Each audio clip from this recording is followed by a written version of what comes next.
Here's a startling fact. By year 5, half of all businesses fail. One of the main reasons, poor execution. Stay with me because I'm about to share 5 simple leadership tips that will transform your approach to strategic execution and help your business break through the average.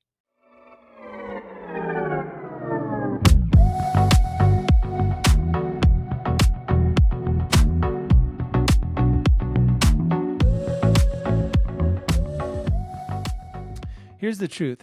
Success isn't about what you plan. It's about what you actually get done. Welcome to the POV podcast, where we're on a mission to enable 1 million business owners each month to transform their mindset, avoid failure, and grow effectively. I'm your host, Marcus Hamaker. So it's been a while since we've uploaded any videos. I actually moved across the country. We are now back in the desert Southwest, and we also started POV Strategic. It's a consulting firm focusing on helping businesses create strategy and drive value for the best impact. And now we're ready to get back into the Pursuit of Value podcast. In the last episode, we discussed a step-by-step guide on creating a business strategy. If you didn't see that episode, please check it out. Today, we're diving into how to execute that strategy. You can plan all day long, but you got to learn how to execute. And if you've ever left a strategy meeting feeling inspired only to see that energy fizzle out a few months later, this episode is for you. That happens all the time. Over 30 years in business, and I've seen firsthand what separates the winners from the wishful thinkers. It is not the brilliance of their ideas. Those are a dime a dozen. It's their ability to follow through. Those who execute day in and day out, they win. All right. Here are 5 tips for mastering business execution. Number 1, clarify what matters most. Don't let your team get bogged down in competing priorities or distraction. Decide what will move the needle right now and make it crystal clear. It might be silly, it might be simple, but you know what? If that one thing will move the needle, that's what needs to be focused on. Ask yourself, if you could only achieve one thing this quarter, what would have the biggest impact? That's what you should focus on. Number 2, build a simple execution framework. This is what the last episode is all about. Use a clear structure for every big goal, and I'll review that really quick. The structure consists of, number 1, business priority. What's critical for success? Write that down. Number 2, what's the value driver? What area will create the most value? Number 3, objective. What outcome are you aiming for? Number 4, key actions. What steps will get you there? And this is where execution is handled. What do you do every single day, every single week? What key actions, what steps will get you there? And then number 5, KPIs. How do you measure it? All right, here's a pro tip. If you've got department heads, managers that are working inside your company, let your managers build their own plans within this framework.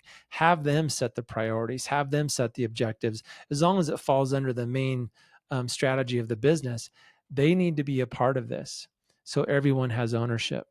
All right, jumping back into the 5 things to help you execute. Number 3, make accountability visible and non-negotiable. This is huge. You must have a single owner for every initiative. You can have people to support, but you have to have a single owner. Shared ownership doesn't work, and it often leads to confusion and dropped balls.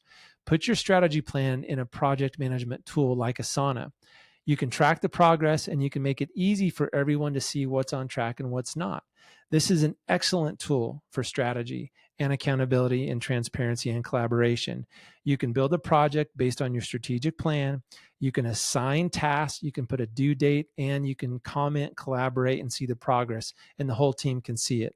I love doing that, and it's a wonderful tool. Check that out. Number 4, reimagine meetings as momentum builders. Yes, meetings are for alignment and communication, absolutely.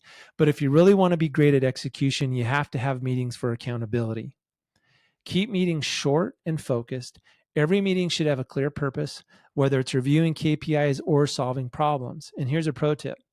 Once you implement a program like Asana, you should hold a weekly meeting where you and the team review that dashboard. You review everyone's priorities. Each person can give an account for what's on track, what's not, and you can have discussions about it. You can brainstorm. It's a great tool, and it's a great way for transparency and accountability. People can't hide from it. That's why I like it so much. And then number 5, lead by example. Your actions set the tone as the business owner. Be present in meetings, celebrate progress, talk about the lack of progress, and show that execution is a priority for you. You can instill urgency in your team, but not panic. When your team sees that execution and urgency matter to you, it will start mattering to them. If you've struggled to bridge the gap between planning and doing, drop a comment below. I'd love to hear what's going on in your business. What's the biggest execution challenge in your business right now? I'd love to see what that is. And if today's episode helped you refocus on what really matters, consider subscribing to the POV podcast. We break down practical strategies like this almost every week. At least we're going to start doing it every week now that we're back. And if you're ready to make execution your competitive edge, start by clarifying one priority or reimagining one meeting this week. Small shifts can lead to big results. Remember, business isn't just about growth, it's about impact. Go build something valuable with your business. And if you've not done so, like, subscribe, check out our past episodes of season 1 and season 2. You can find them at povstrategic.com. And there you can also download our free mini ebook, The Mindset Shift: How Successful Business Owners Think Differently. We'll see you next time.